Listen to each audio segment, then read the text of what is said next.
Hey everyone, what is the new Medicare prescription drug cap in 2026? You know, most seniors are still confused now that the Inflation Reduction Act is in full force as of 2025.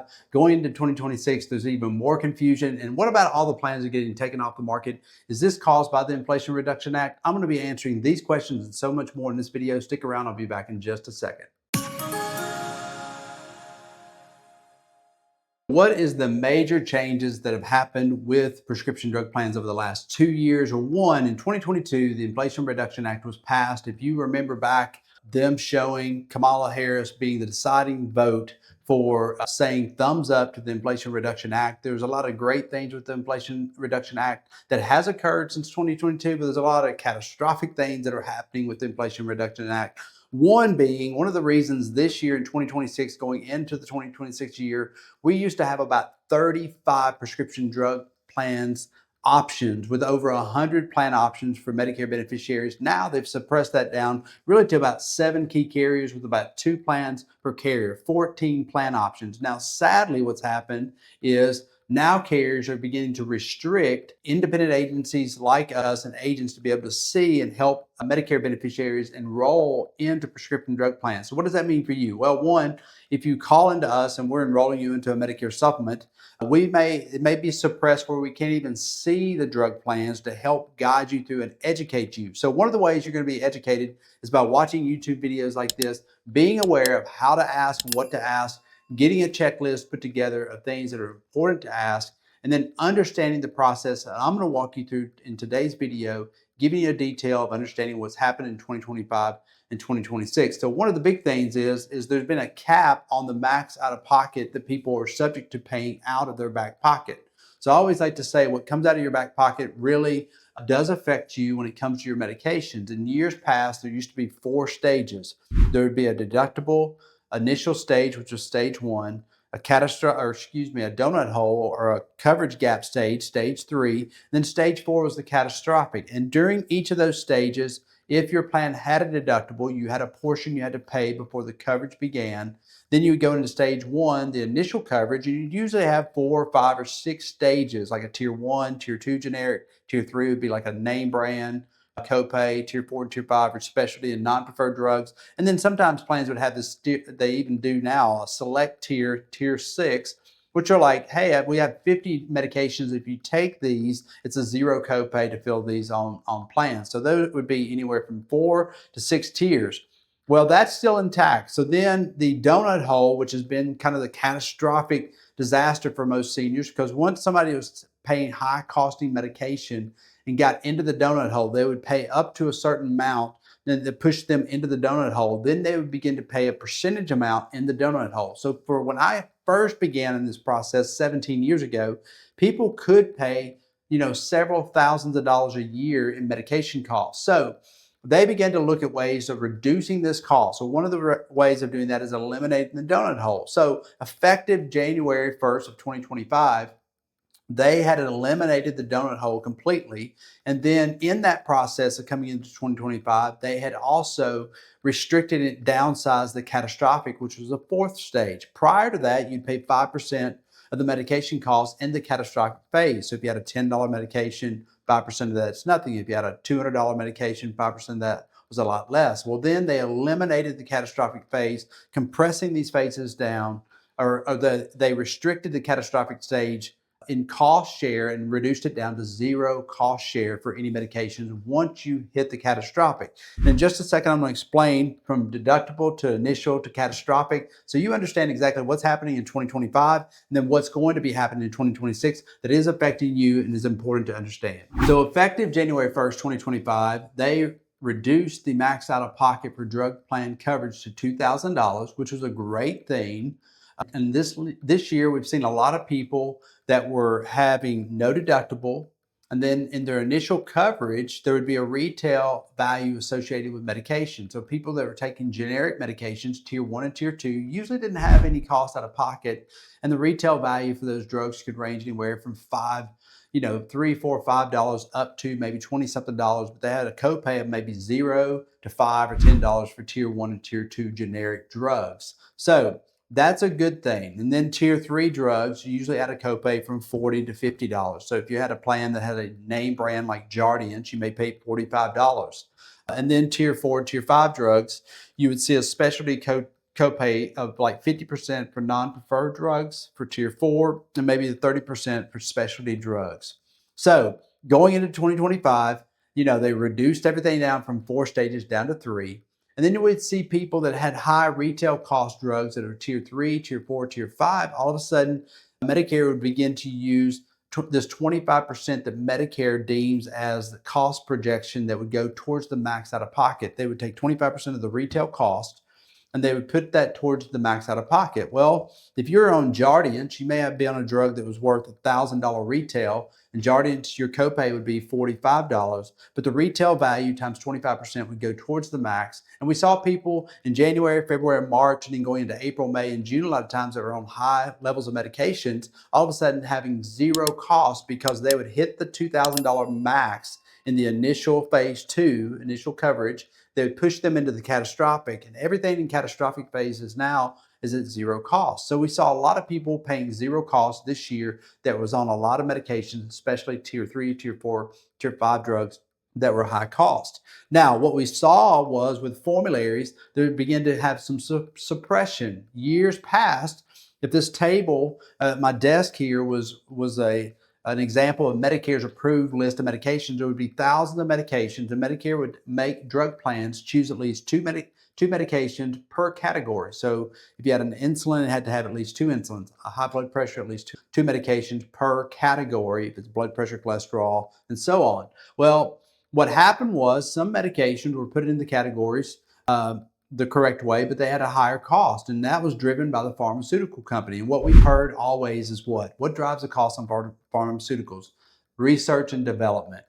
And so sadly, in our Western culture, we've bitten into that hook and believe that lie. And reality is pharmaceutical companies a lot of times are ramping up the cost of drugs that have had this static cost. Like, let's just say it costs, $10 per refill up to a $50 per refill cost for research and development. But they would say, oh, this drug to solve this problem now costs, $800 for retail. And so they would come in contract with the Medicare Advantage prescription drug plans or Medicare Advantage Part D benefit or standalone Part D benefit, and they would have retail cost. Now, move forward, 2026. Now what's happening is there's a reduction act in place requiring the pharmaceutical companies to begin to suppress the retail cost. Well, remember, the 25% of that retail value push you into your max out of pocket, which pushes you into the catastrophic, which means the zero cost for you. It actually helps you for the retail value to be higher, but now they're suppressing that cost.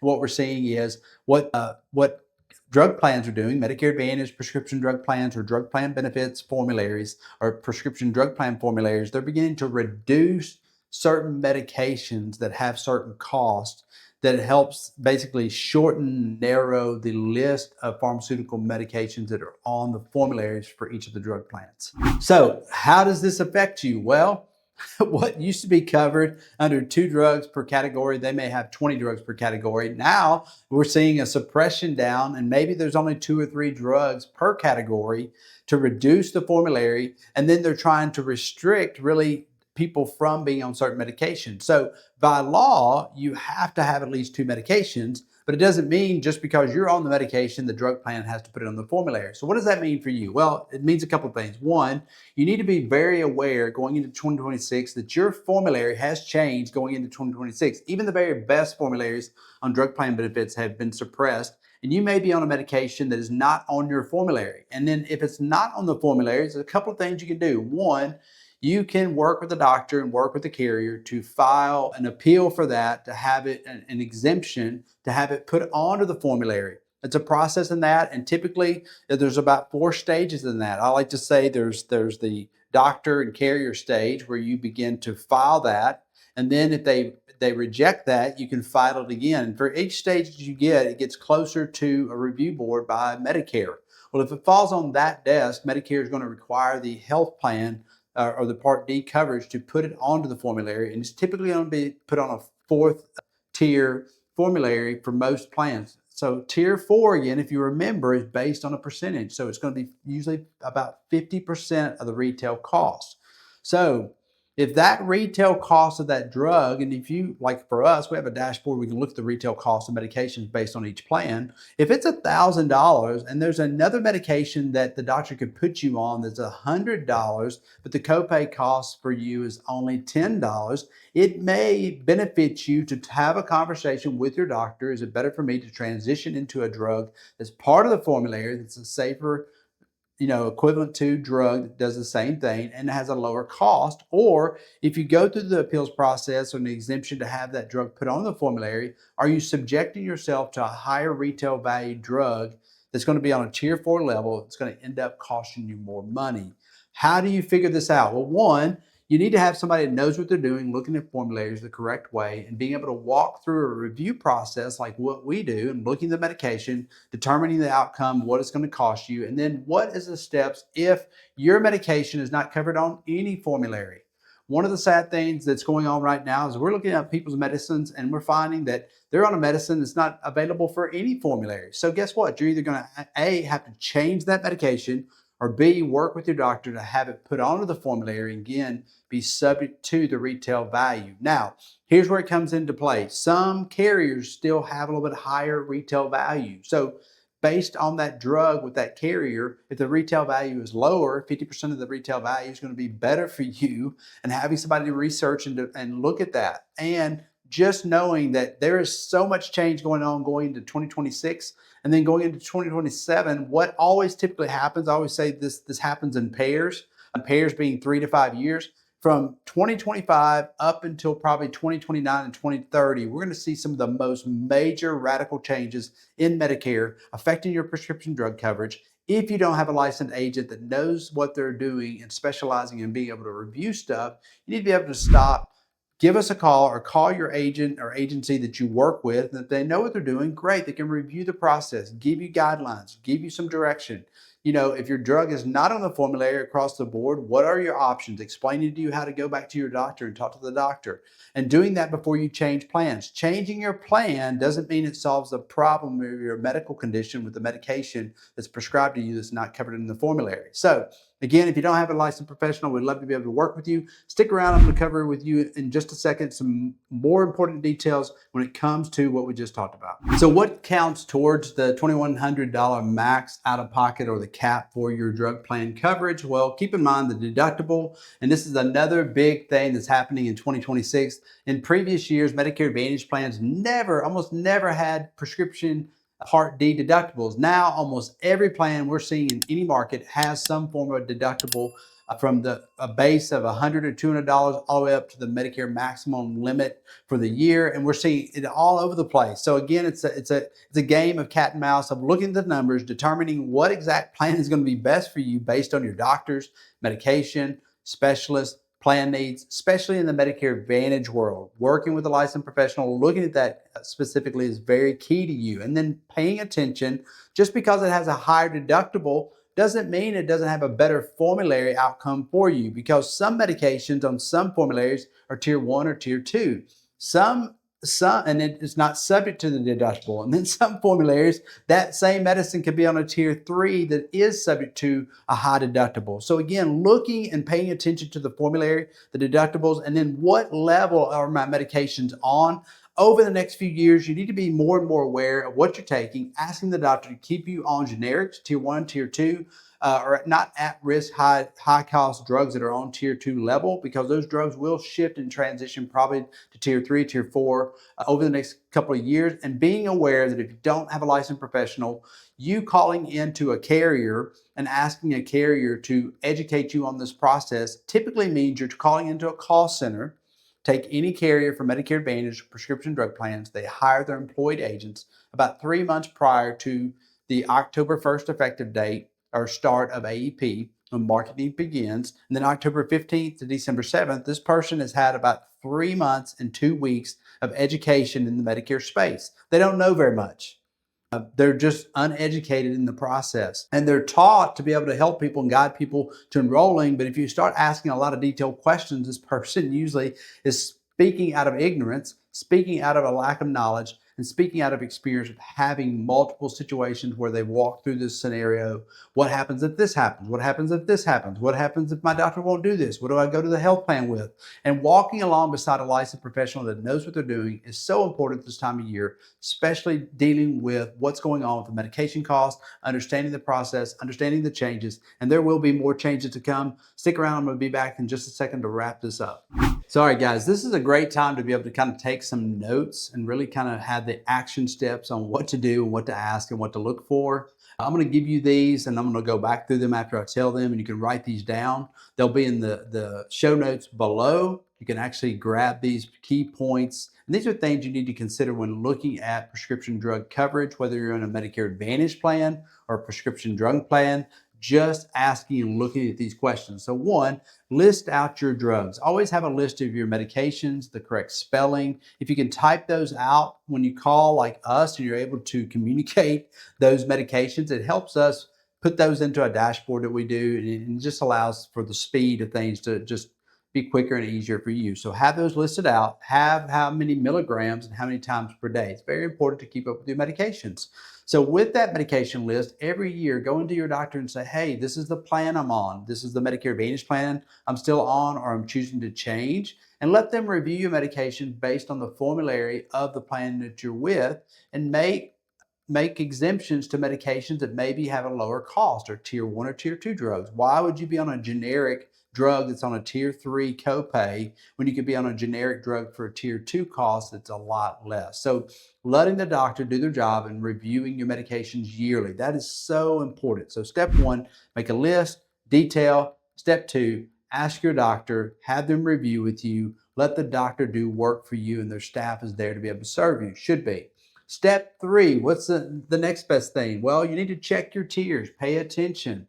Just because your medication has been tier 1, tier 2 for the last 5 years doesn't mean in 2026 and beyond it's going to be tier 1 and tier 2. Again, a lot of generic drugs are getting pushed to tier 3, tier 4. We've seen generic drugs in tier 4, and the cost of the generic drug is $50. 50% of that is $25. Well, again, you may be able to go into a plan that has a $0, $4, $10 copay. For you guys that are on a fixed income, that's important. Making sure that you pay attention to the drug tier is very important for step 3. Step 4, understand the prior authorization process or step therapy process of how Medicare prescription drug plans work. This is like you becoming educated about watching out for yourself, or you have a licensed professional like us that's going to watch out for you. But guess what? You're still going to have to do the homework. You still have to have your list of medications, have a conversation with your doctors, understand what your drug tiers are, look for changes. Last year, I was paying $0 or $10 when I got my medication filled every month, and I've got 4 medications. This year, I get the same medications, but I'm paying $60. What changed? And did you ask the right questions? Asking the right questions is so important in this process. And then understanding that if your drug is not covered under the formulary, but you have to take it, what is the process for appealing that and having it an exemption to have it placed on the formulary? And then also knowing the risk. If you have it placed on the formulary, more than likely it's going to be put on tier 4. What's the retail cost of that medication? What's the implications of it being put on there? And especially if it's going to be charging you like a 50% co-insurance of that cost of the retail value. And then probably lastly is just I would compare and understand that just because we've seen historically people have been in Medicare Advantage plans that we placed them in 10 years, 12 years, 15 years ago, and nothing's changed in those plans. They've been very stable, good plans. Right now, we're saying this a lot. There's a specific carrier in our market, and our clients are calling us and going, hey, do I need to change anything? And actually, a lot of my clients are in a plan right now that has not made hardly any changes. They have excellent benefits, low copay. They have great formulary. Well, guess what? Everybody else is changing. So what does that tell me is going to happen to possibly this carrier this upcoming year? Well, there's probably going to be changes. So if you're dealing with a licensed professional, one of the most important things you can do is build a relationship with somebody you trust and continue with that relationship for a lifetime. We always like to tell our clients, once you're a client with us, you're a client for a lifetime. Why is that important? Well, one, people are going to make mistakes. I'm not without making a mistake and not without apologizing and taking responsibility, but it's important for you. You go to the same gas station a lot of times, get the same gas at the same gas station and talk to the same girl at the front desk at the gas station. You may do that for years and you trust that gas station. And that gas station has nothing to do with improving the quality of your health. And a lot of you guys, when you turn 65 and beyond, lose the scope of what it means to really build a relationship with a licensed professional, a licensed agency, and work with the same people. They're not going to be perfect always, but trusting and building a relationship with somebody. Answering the telephone every time the telephone rings and they say it's Medicare is not a way to get better coverage. Answering an ad on Facebook that says you're going to qualify for $2,800 for, extra food or whatever it may be, that you're kind of what I call clickbait ads or clickbait ads on TV. Build a relationship with a licensed professional like us, stick with them, let them review, especially over the next few years. Again, 3 to 5 years, we're going to see epidemic changes in Medicare regulations and legislation, making sure that these steps are in place.